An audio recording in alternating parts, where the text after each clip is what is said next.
Rain fell in ropes off a buzzing deli awning when he flagged me down on Delancey. The bag under his arm twitched like it had a pulse. Before he even touched the door, I heard it, a dry squeak of paper fibers rubbing, sharp and wrong against the night. He slid in without a sound, shutting the door like it might wake someone.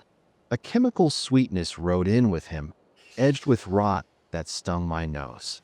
"Brooklyn, off Morgan," he said. His voice held steady, but his hands trembled around the bag. I pulled from the curb, wipers dragging, radio whispering static. He clutched the thing tight, but it shifted on its own, a damp stain spreading through the paper. At the first light, it twitched again and squealed like something trapped inside. He caught my eyes in the mirror, then looked back down, like he was listening for something inside it. "You okay with the windows up?" he asked. I said sure. He nodded, but everything else in him said no. Canvas jacket wet, boots laced double, shoulders squared, chin tucked. He stared at the bag the way you'd stare at a dog that might bite. On the bridge the cab hummed, river below black and steaming. The bag quivered at the seams, squeak cutting sharper now, the stink turning metallic, copper on a bitten tongue. He shifted it against his jacket, damp spreading sideways, and the air around it felt hotter, like it carried its own fever. He tried small talk. "Long night. Yours or mine?" I said, "Both, I guess." He lifted the bag higher, balancing it. It made another small sound, like paper sighing. Brooklyn loomed in shadows, warehouses crouched along the wet streets, rain riding the city backward on asphalt. At a red light the bag groaned, thick, like tape pulled slow from glass. The stink turned ripe, apple left to rot in heat. I cracked the vent. He noticed, half smiled without regret. "It's fine," he said, more to himself than me. His jaw worked like he was swallowing a stone. I didn't ask. People tell you if they want. The bag shifted again, fibers squealing, seams darkening. Whatever it held, it didn't like the ride. And neither did he. He steered me off the main drag, into streets more asleep than alive. Shuttered bays, tags on corrugated steel, shadows slipping quick in the rain. He pointed to a gravel-patched block. Tires hummed low, the bag peeled louder, wet and sticky. He spread his hand across the top. Damp rose under his fingers like breath on glass. "You okay there?" I asked, as if I were talking to the car. "Almost there," he said, then added lower. "It reacts to movement." That didn't clear much. I caught a cone of light from a lone street lamp, rain thick in its beam, everything outside it fading into black. The bag's smell had filled the cab by then, sweet, chemical, sour underneath. It pressed behind my eyes. I cracked my window, but the city air brought nothing better. He pointed me to a chained gate in front of a brick warehouse. A slit of light glowed under a metal door farther in. He leaned forward, watching, while the bag squealed like damp seams tearing. "Here," he said, "pull up to the gate. I'll get out quick." I stopped. Rain pattered like rice on the windshield. He froze, listening, to the bag, to the night, hard to tell. The smell surged and thinned. He passed me a bill carefully, his fingers steady, the bag tucked close. "Keep it running, just in case." He cracked the door. The bag squealed again, wet fibers tugging. He closed it back, breathed fog onto the glass. Then tried once more. The night reached in, spreading the scent thin across the street. He slipped out, carrying it against his ribs like it might break or bite. Each raindrop hit the paper, leaving black marks that bled. He shoved through the chain gate. Headlights caught him halfway, the bag darker, dripping from its corners. Drops hit concrete syrup thick. He paused. The bag tore damply, seams trembling like torn cloth. At the door, he tapped once with his boot. A shadow shifted inside. He whispered something low to the bag, like coaxing. The metal door opened just enough. He slipped in, the bag squeaking in complaint. The smell lifted as it closed, leaving me with vinyl, rain hiss, and the echo of paper tearing in my head. I should have pulled off then. But the street held me, meter ticking, rain misting the glass, until the silence felt heavier than sound. 2 blocks on, I thought I'd left him behind. Then came 3 sharp thuds on the rear quarter, urgent, not angry. I braked, and there he was in my taillights, jacket darker, hat gone, the bag clamped to his ribs. It made a new sound as he opened the door, a thin tearing like tape peeling. He slid in, breath heavy. The smell returned all at once, sweet, sharp, hot like syrup poured on metal. "Not that door," he said. "Different door. Keep east." I asked where. He gave me streets. Johnson, under the BQE, then went quiet. The bag sat on his knees, its bottom near black now, shiny wet. Beads pushed through the seams like sweat. It whispered even at rest, a squeak that rose and fell like breath. When the car shivered over joints, the bag answered. A string of tiny sounds, zipper-like. He pressed his palm to the top, leaving dark prints blooming around his fingers. "Seat okay?" I asked. He shifted just enough to keep it off the vinyl. "It's fine," he said, voice not believing itself. We crawled under the BQE, water dripping steady from concrete ribs. The bag leaned late on a turn, scraping his jacket with a sticky edge. I cracked the window, caught fryer grease and wet metal from the street. Inside, the smell pressed harder, sweet that turned sour, sharp enough to make my tongue pull tight. He gave directions block by block, slower now, like each turn cost him.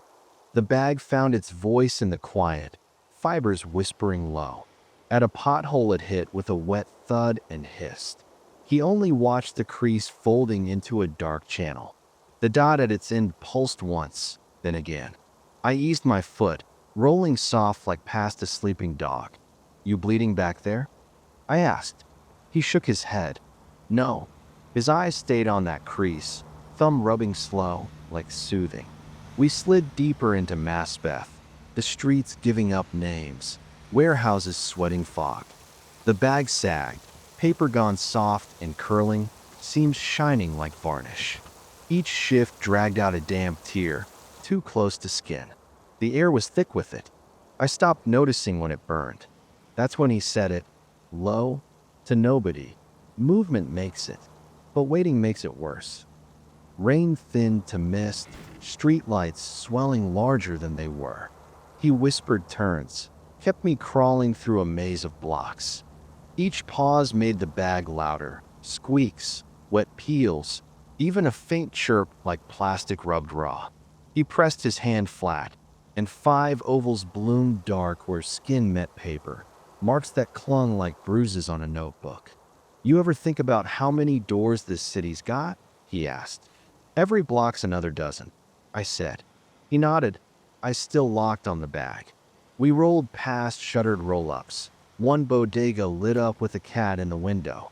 The light caught the bag and showed me something I didn't want. Wet stains spreading in lines, almost symmetrical, veins drawn by hand. They pulsed once, then stilled.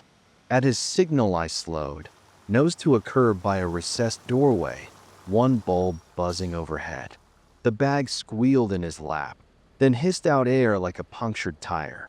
He squeezed it close, cutting it off. "You all right back there?" I asked. It doesn't like waiting. His chuckle was dry, not amused. Fat drops struck the windshield, each swelling the light into coins. The bag answered in rhythm, creaking sharp like it had found the beat of the rain. Copper rose in my throat. I lowered the window. He met my eyes in the mirror. "Don't let it get wet," he said. The bag was soaked through, paper dark as worn leather. A drop bulged fat at the seam, then fell heavy onto the mat. No splash, just a sticky weight. "Headlights off," he said. The street fell dark, only that drunk bulb marking the door. The bag jerked once on its own, seemed shrieking. He pressed it to his chest, whispering, almost, like bargaining. We rolled in silence. Engine hum, signal clicks, The bag's unrest, scrapes, rips, wet gas sharpening. The seams were giving out. At the hydrant, he leaned forward, breath fogging the glass. Here, don't move till I'm clear. The bag let out a long squeal, thin and high, running through my teeth like wire. He hunched over it, whispering fast. I kept my foot steady. Somewhere behind us, a forklift beeped in slow reverse. The night pressed close, damp on my knuckles. You got napkins? He asked without lifting his eyes. I dug under the seat, came up with a wad of old paper and a bar towel I kept for spills. He took the towel, tucked it under the sagging bottom like a matchbook under a table leg. The bag sighed sticky into the cotton, the towel blooming dark almost instantly. The smell pressed heavy now. Solvent bright sweetness turned metallic. It sat behind my eyes, tugged at the back of my throat. I rolled the window wider, but the city air couldn't push it out. He breathed in short sips, steadying himself. Left, he said. There's a cut through. We slid past pallets, cats darting low between them. The bag trembled in his arms without reason, then went still. When he lifted his hand, the paper held the print like bruises. Next one, he whispered. His voice was frayed now. He stopped giving street names. Just taps on the seat back, chin jerks toward darker alleys. The cab crawled at 2 miles an hour, turned signal clicking like a slow metronome. The bag kept its own rhythm, answering with squeaks, wet peels, even a faint ring like a finger on glass. When we eased toward a ramp sloping into a bay, he finally said, That one. The concrete pooled water in rainbows of oil. The bag echoed the slope, seams crackling like ice breaking. The smell spiked sharp, fruit knife left unwashed, copper heat. He bent over it, whispering to something inside. The bulb above the bay flickered twice, short, then steadied. He nodded like it was a signal, adjusted his grip, wedged the towel tighter. The bag pulsed against his ribs, a faint inhale trapped in paper. You sure this is it? I asked. It has to be, he said. He met my eyes in the mirror then, the first time all night. Don't get out. Wouldn't dream of it. The door creaked. He slipped out, boots splashing. The bag shuddered with each step, seams complaining, smells spilling into the street. His shadow stretched across wet brick, the outline warped by what he carried. He knocked once with his heel. Locks scraped inside. The bag squealed high, then hushed. He pressed it close, whispering faster now. The door cracked, light spilling out. He turned sideways, slid through. The bag squealed once against the frame. The door clanged shut, leaving me with rain ticking on the roof and the bulb buzzing outside, its glow bleeding through the mist. I waited longer than I needed. The building gave nothing back.